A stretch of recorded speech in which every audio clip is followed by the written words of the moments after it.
Donc bonjour à vous, aujourd'hui je vais faire une vidéo pour vous parler du judaïsme un peu plus précisément. Alors je vais commencer avec le film E.T.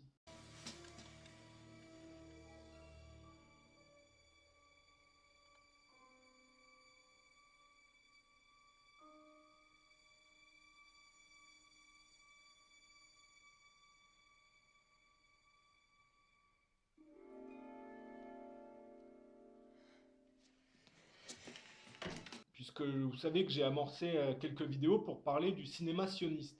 Et je pense qu'E.T. pour aborder le judaïsme c'est très bien. Parce que, si vous voulez, pour faire clair, hein, parce qu'on ne va pas en parler 3 ans, l'extraterrestre E.T. c'est le judaïsme en fait, hein. C'est pour ça qu'il a des yeux bleus et qu'il y a une inversion subtil entre le fait de le faire passer pour un extraterrestre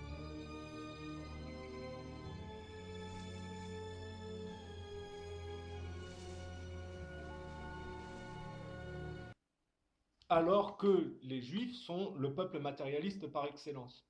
Mais il y a une subtilité là-dedans. Bon, vous avez compris, rentrer maison, c'est retrouver Israël. Téléphone. Téléphone? Il a dit téléphone? Il a dit téléphone? Et alors, t'es sûr ou quoi? Bien sûr qu'il a dit téléphone. Maison. Mais oui, c'est la maison d'Idi.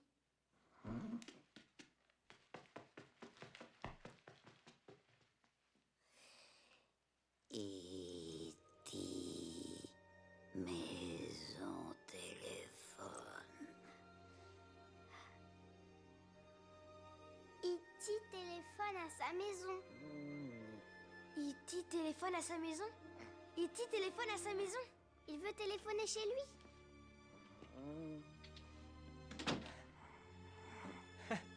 Qu'est-ce que c'est que cette comédie? E.T. téléphone maison. Mon Dieu, ça y est, il parle. Maison.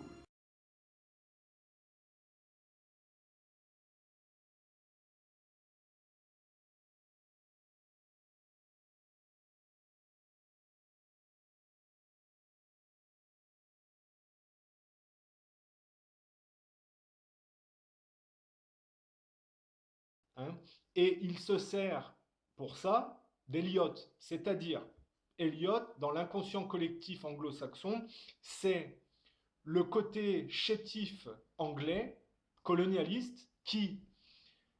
Alors là, c'est extrêmement subtil. Je vous ai dit que les anglo-saxons étaient régis par le paganisme nordique, c'est-à-dire le défaitisme par rapport à la lutte intergénérationnelle, où les nouvelles générations, soumises aux anciennes générations, ne font pas d'efforts d'émancipation, mais se déversent à l'extérieur pour soumettre à leur tour des peuplades moins, avec un indice de développement qui fait qu'ils ne peuvent pas se défendre. Ça veut dire qu'en fait, le colonialisme chez les anglo-saxons, c'est la contamination de leurs propres symptômes pour s'en défausser sur des populations plus faibles. C'est l'histoire colonialiste anglaise de l'Amérique qui donnera une branche des États-Unis, qui seront les sudistes et puis après les néoconservateurs, et qui explique toutes les guerres dégradantes qui permettent au judaïsme de croître sur la dégradation des populations détruites par ce rapport au monde malsain. Donc Eliot, le chétif, le garçon chétif là, Eh oh.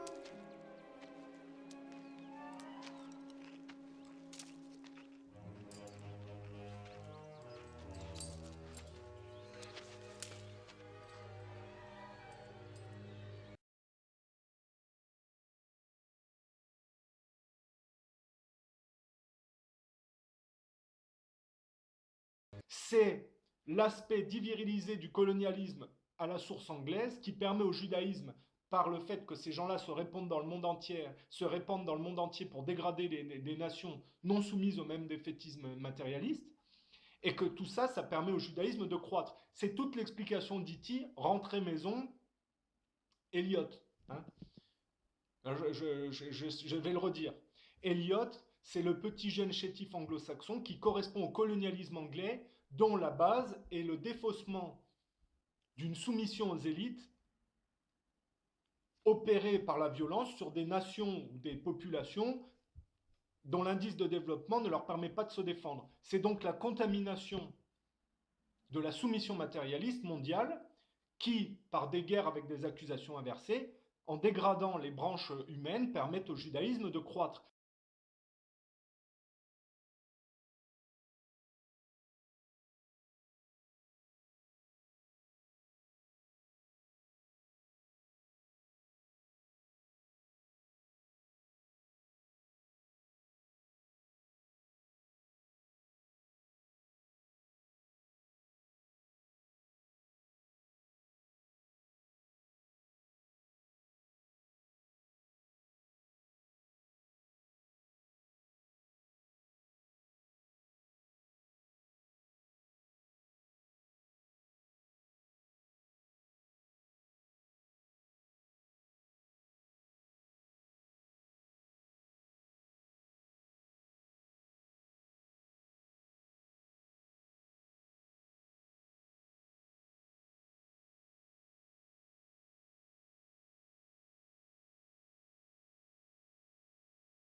C'est toute l'explication du film E.T. et la perversion de trafiquer l'inconscient collectif des jeunes de ces années-là, parce que les gamins, ils regardent E.T., ils disent « Ah, c'est un copain ». Mais en fait, c'est un juif sioniste qui... c'est un peu de la pédophilie intellectuelle, si vous voulez. Bon. Mais ça, c'est de l'inconscient collectif, on ne peut pas le dire comme ça directement. Alors vous regarderez dans E.T., il y a le passage avec, où on voit l'ère Nixon, hein, il passe l'ère Nixon.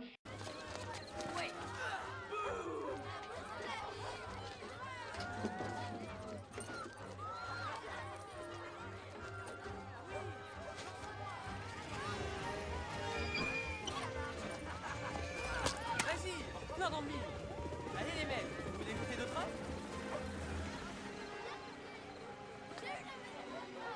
Où est Elliot? Je vous ai posé une question. De toute façon, pourquoi Elliot serait allé dans la forêt? Pourquoi il aurait fait ça? Montez dans la voiture. Allez en voiture maintenant.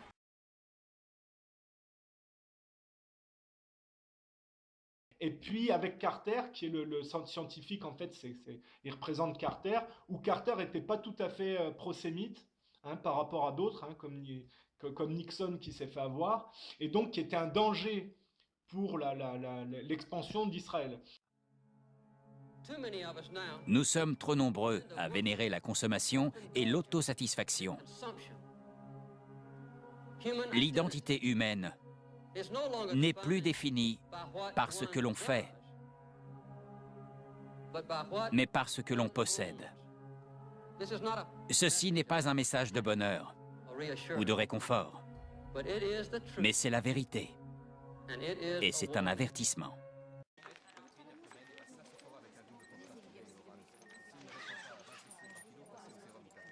Nous avons de l'hypertonique disponible. Prépare 5 rapidement. Une PVC serait utile. Je pense que vous obtiendrez plus d'infos avec une manigance. Bon, mais on la pose sous antibrillante. Vous n'avez pas le Saturation droit de d'oxygène faire à ça. 82% à l'air ambiant. Présence d'hémoglobine. Rien de détecté. J'ai isolé des cellules sans noyau de la circulation sanguine. Voie aérienne libre, mais volume courant diminué chez le garçon. Mettez-le sous 0,2 à 5 litres en sonde nasale et faites-lui des gaz du sang dans 10 minutes. La température a chuté de 20 à 17 degrés centigrades. Apportez des couvertures d'hypothermie et des lampes chauffantes. Laissez-le L'électrophoresme tranquille. montre une absence de pic de gamma-globuline nette. Laissez-le tranquille, je peux m'occuper de lui. Amenez un échographe et réglez la 2D pour un échocardio. Sa peau est froide et exanosée. On doit envisager toutes les causes de choc. Non, il n'a plus de circulation. Il a besoin d'une assistance par inotrope. pH bas à 7,03, il est en acidose métabolique. Crânienne de 1,12 normal. Ça peut être un choc infectieux. On lui a fait 2 séries d'hémoculture. Il lui faut une couverture antibiotique à large spectre, en pige, en taflagine. Débit cardiaque. Débit cardiaque 1,9 litre par mètre carré de surface corporelle par minute. Fraction d'éjection à 20%. Elliot, Magnésium sérique à 43 mg par litre. je reviens de la forêt. Magnésium ionisé 83. Maintenant, il ne faut pas qu'il parle. 1,5. Je suis désolé, mais il faut qu'il parle. Peut-être de la chlorophylle. Peut-être est-il capable de photosynthèse. Elliot, cette machine, à quoi lui sert-elle? Le communicateur. Il est toujours en marche. Elle sert à quelque chose.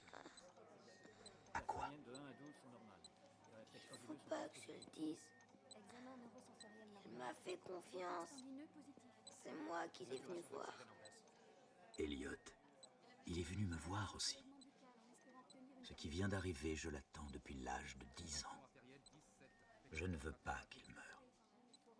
Qu'est-ce que nous pouvons faire que nous n'ayons déjà fait? Il veut rentrer chez lui. Il essaie de joindre son peuple. Et tout le film part de ça au niveau inconscient.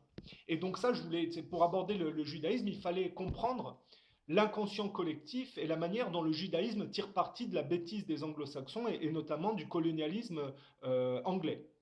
Hein, et américain, hein, mais dans la branche, j'ai dit, le colonialisme anglais donne les sudistes et les néoconservateurs. Donc Eliot, c'est ce mouvement-là, si vous voulez. Vous comprenez comment ça fonctionne?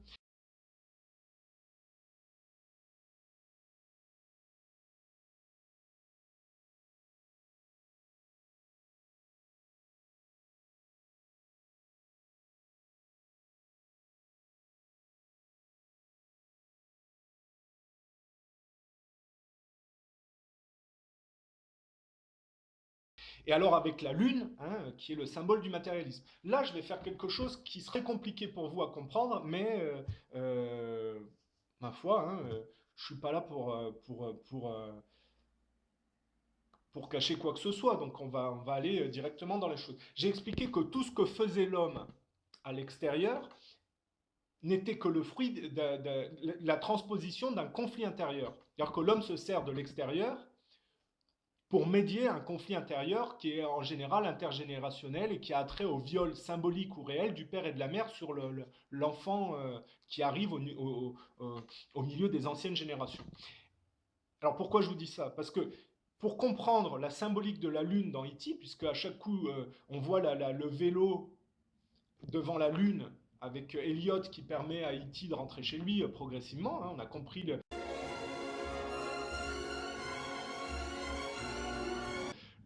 la lune, c'est alors dans le folklore, c'est relié au diable, au démon, au mal, si vous voulez, au matérialisme et à l'aspect féminin. Alors pourquoi ça? Parce que comme l'homme, tout ce que fait l'homme à l'extérieur n'est que le fruit d'un conflit intérieur, il faut bien comprendre que la lune, dans sa réalité historique, est une induction d'un choc qu'a vécu l'enfant. Je vais m'expliquer. Au départ, vous aviez la Terre et un astéroïde l'a heurté. La Terre était en formation, un astéroïde l'a heurté. Ça a donné plein d'éclats qui se sont agrégés et au fur et à mesure, ça a donné la Lune qui s'est mis en un satellite mort autour de la Terre, si vous voulez. Mais ça, pour l'homme, ça lui rappelle son enfance où la Terre, donc son enfance, a été heurtée par les anciennes générations et que toute sa vie va être régie par ce conflit. C'est pour ça que la Lune est la retranscription du matérialisme et parfois du mal. Parce que si vous gérez mal un rapport conflictuel aux anciennes générations, un viol symbolique, psychologique ou un viol réel, eh bien vous allez, comme le petit Elliot, qui est la symbolique du colonialisme anglais ou néoconservateur, faire trinquer les autres pour les soumettre au même défaitisme, au même constat d'échec. Il y a toute l'explication dans E.T. entre le colonialisme contaminateur défaitiste anglo-saxon et le fait que le judaïsme en tire parti. Vous avez dans le symbole d'E.T. tout le rapport judéo-protestant et toute l'explication des guerres qui ont lieu aujourd'hui sous des accusations inversées. Et pour comprendre, vous comprenez comment ça fonctionne pour l'homme, le monde extérieur, hein, et donc la symbolique de la lune, de Elliot avec E.T., c'est ça en fait. Mais pour comprendre que ces gens-là fonctionnent avec un psychisme inversé, il faut comprendre ce que c'est que le judaïsme. Donc, je vais expliquer ce que c'est que le judaïsme. Le judaïsme, c'est un rapport soumis aux anciennes générations qui s'organise de manière méthodique à la contrepartie du culte de l'objet de compensation et du commerce afférent à cette réalité de soumission.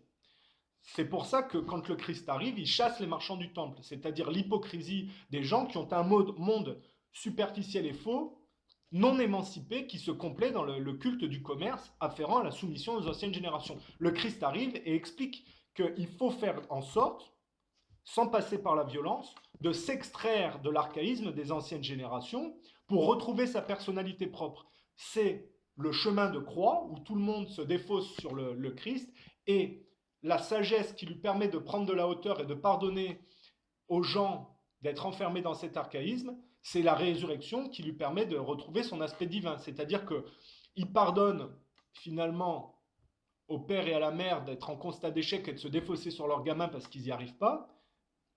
Et ça lui permet, si vous voulez, de retrouver sa vraie personnalité, de s'extraire des secrets de famille et de prendre de la hauteur et de voir les gens avec compassion. C'est ça le chemin de croix du Christ et la résurrection. Mais le judaïsme, c'est absolument le contraire, parce que si vous regardez, vous prenez l'extrait où ils disent qu'il faut couvrir les montagnes du sang de leurs adversaires. En réalité, qu'est-ce que ça veut dire ?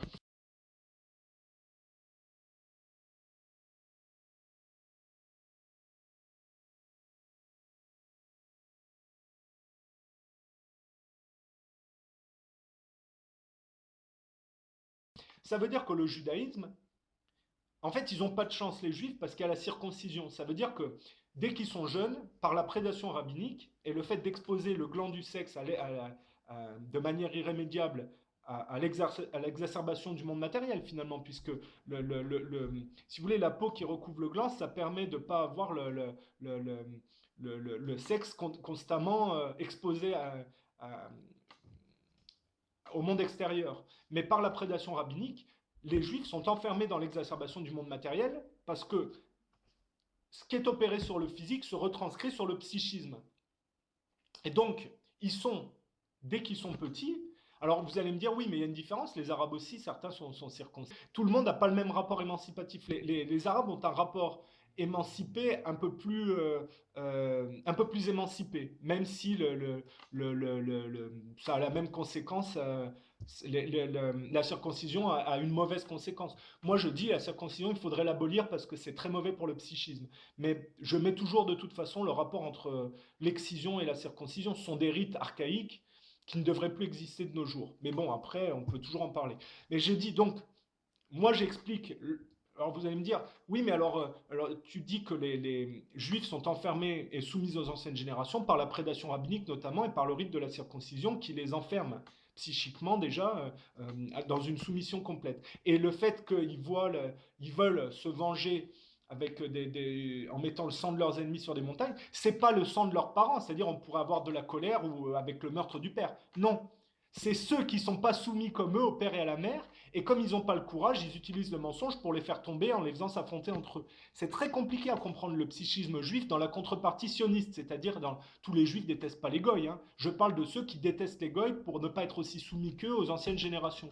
Parce que pour un juif, c'est incompréhensible de vouloir s'émanciper du père et de la mère, de la manière, et quelque part ils n'ont pas complètement tort parce que les goïs le font de la mauvaise manière, c'est-à-dire que si on prend le gauchisme, c'est le meurtre du père, si vous voulez, hein, ça donne la décapitation de Louis XVI ou l'assassinat de Nicolas II, si vous voulez.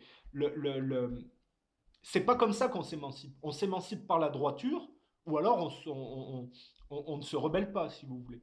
Donc le judaïsme, ce sont ceux qui ne comprennent pas la rébellion. Mais je ne sais pas si les Juifs ne respectent pas les gens qui arrivent à s'émanciper par la droiture. C'est ça la question. Toujours est-il que ceux qui s'émancipent de la mauvaise manière sont toujours détruits finalement par le judaïsme au final, parce que le bout du bout de la mauvaise émancipation gauchiste, c'est le judaïsme. Voilà. C'est pour ça que les protestants et leur rapport au monde superficiel, le bout du bout, j'avais expliqué, hein, Odin, le parcours d'Odin, en fait, montre l'échec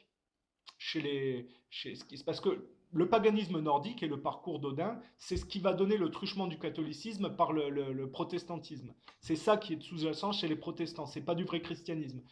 Et pour comprendre le protestantisme, il faut comprendre le paganisme nordique qui l'anime. Et on voit le parcours d'Odin où, dans sa lutte contre les forces matérialistes, il troque son œil gauche contre la science, c'est-à-dire qu'il se diminue dans l'artificialisation au lieu d'aller vers la droiture. C'est ce qui explique sa défaite contre le Loup-Fenrir à la fin. Et en dessous, il y a le judaïsme, c'est-à-dire la soumission complète. C'est-à-dire après avoir échoué contre les forces matérialistes, il est aspiré par les forces matérialistes. Et le judaïsme a un rapport tout à fait soumis et a une organisation tout à fait superficielle, mais bien mise par rapport au culte du commerce afférent, à la soumission aux anciennes générations. Et donc ce que je disais, c'est que on voit dans le comportement de certains juifs, par exemple, on va prendre ce passage-là.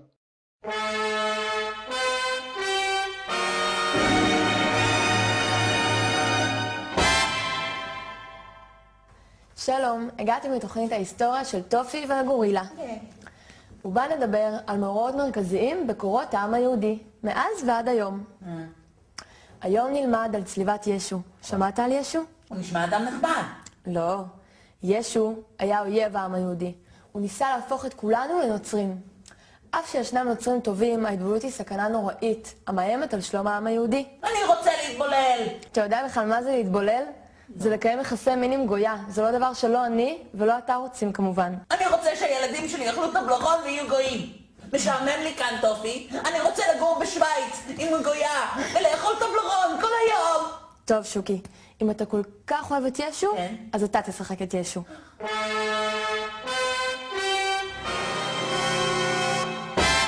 אני הוא יהודה איש קריות. ואני ישו. אני רוצה שכולכם תהפכו לנוצרים ותאכלו חזיר וטבלרון ויהיה לכם כיף. אתם רוצים הצופים בבית? בגלל זה אני אצלוב אותך. איך אתה מעז להטיף ליהודים התמימים? אלוהים! למה עזבתני? אתה נאצי ישו, אתה נאצי! טופי! לא, טופי, אני מפחד! אני הלכתי על המים, אני הפכתי צרצרים לעוגה! לא! אני לא ישו! זו טעות! אני משה רבנו! אל תתקעי במסמרים, טופי, לא! זה רק אפק, פחדן! לא! או, טופי! או, אלוהים! לא!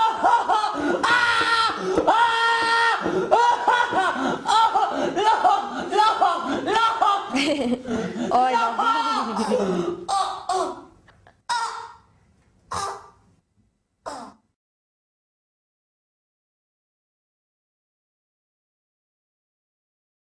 En fait, ce que ça veut dire ce passage, c'est que pour lui, le type qui parle la voix, il voit le goy comme un type qui est désespérément en train d'essayer de s'émanciper, mais qui n'y arrive pas. En fait, c'est la version du goy par les juifs, si vous voulez. Et sa copine qui est complètement soumise comme lui, dont la vision de l'émancipation est complètement biaisée, comme elle est soumise, elle l'accompagne à être complètement soumise et à se taire, si vous voulez. Vous voyez, mais ça, c'est la vision des juifs, que les juifs ont des goys.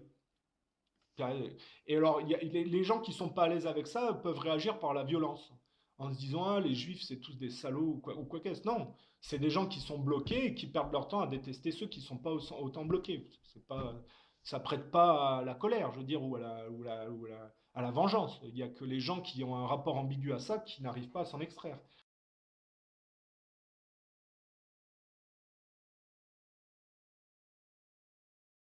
Alors vous avez aussi ceux qui attendent qu'il y ait une guerre mondiale ou que les gens se massacrent entre eux à leur profit, si vous voulez.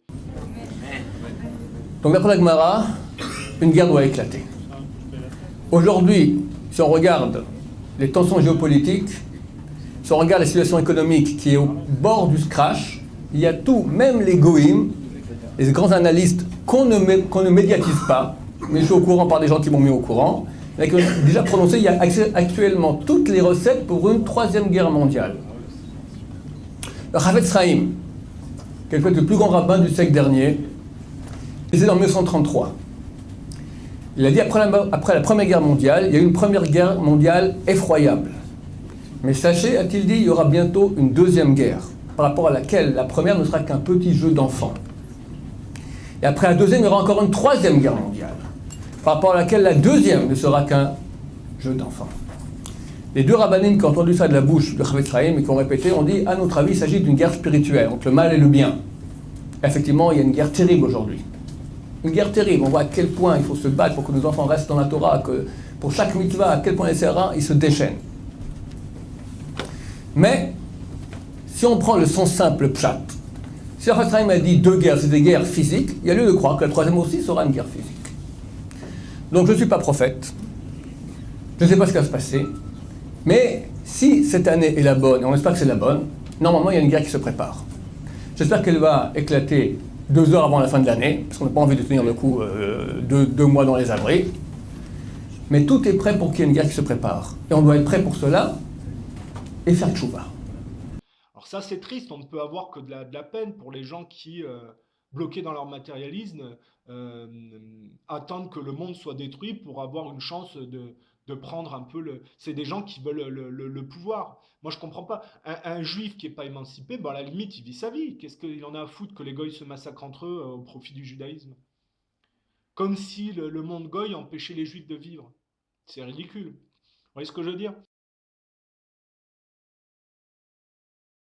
Are you saying that Jesus of 2,000 years ago, the last prophet, to you, that you hate him so much that you say he's dead in hell, boiling in excrement?